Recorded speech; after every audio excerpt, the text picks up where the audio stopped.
तो ये क्वेश्चन है कैट 2022 में पूछा गया, जो कि लीनियर इक्वेशन पे बेस्ड था। इसमें ऐसा कुछ बोला जाता है कि कोई एक डोनेशन बॉक्स है जिसमें 3 टाइप्स ऑफ चेक डल सकता है। एक तो है आपका 100 रुपीज का चेक, एक है आपका 250 रुपीज का चेक, और third one is what 500 rupees का चेक आपका वहां पे डल सकता है। फिर ये बोला गया कि किसी एक डे पे टोटल 100 चेक्स वहां पे रिसीव हुआ।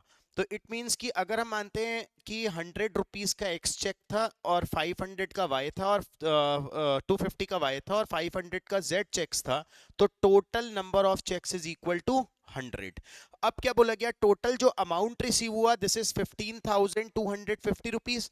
तो हम ऐसा बोल सकते हैं कि 100 का एक्स चेक था तो 100x 250y और 500z की जो वैल्यू हो जाएगी this will be equal to 15,250 rupees. इतने तक बात क्लियर है। अब ये पूछा गया हमसे कि maximum number of cheques of 500, मतलब जेड की मैक्सिमम वैल्यू क्या हो सकती है। तो आप लोगों को बस ये सोचना है कि 500 रुपए का चेक मैक्सिमम कब होगा, जब आपका 250 रुपीज का चेक जो होगा वो मिनिमम होगा। और यहाँ पे हमारे पास y को अज्यूम करना इज फार बेटर। क्यों? क्योंकि y है 250 का मल्टीपल, ये आपको 250 नहीं दे पाएगा, इसलिए हम y को क्या बोल सकते हैं, यहाँ पे जो y होगा इसी की वजह से यहाँ पे ये 250 या 50 की टर्म में नंबर आ रहा होगा। तो हम लोगों को क्या करना है, y को मिनिमम पॉसिबल वैल्यू यहाँ पे पुट करना है। मतलब y को आप सबसे पहले 1 डालो। जैसे आप y को 1 डालते हो तो आपके पास x प्लस z की वैल्यू यहाँ पे 99 आ जाएगी।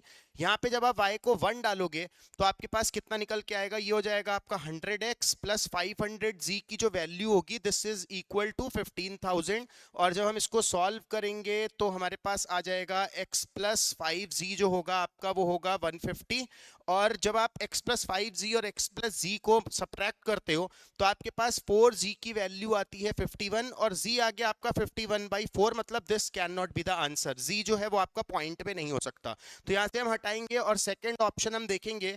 आप z को यहाँ पे 2 भी नहीं ले सकते क्योंकि आपको 50 का मल्टीपल चाहिए। तो दूसरा आपके पास है y की वैल्यू को आप कितना लोगे, 3 लोगे। जैसे ही आप y को 3 डालते हो, यहाँ पे जब आप 3 डालोगे तो आपके पास फाइनल इक्वेशन आ जाएगा x plus z is equal to 97। यहाँ पे आप y की वैल्यू को 3 डालोगे तो आपके पास आएगा x प्लस 5z की जो वैल्यू होगी ये आपका 14,500 आएगा और 145 आ जाएगा। सब्ट्रैक्ट करोगे तो 4z की वैल्यू 48 आएगी और यहाँ से z जो मैक्सिमम पॉसिबल वैल्यू है वो z की कितनी हो सकती है, 12 हो सकता है। तो इस तरह से हमें इस क्वेश्चन को डील करना था। Thank you so much.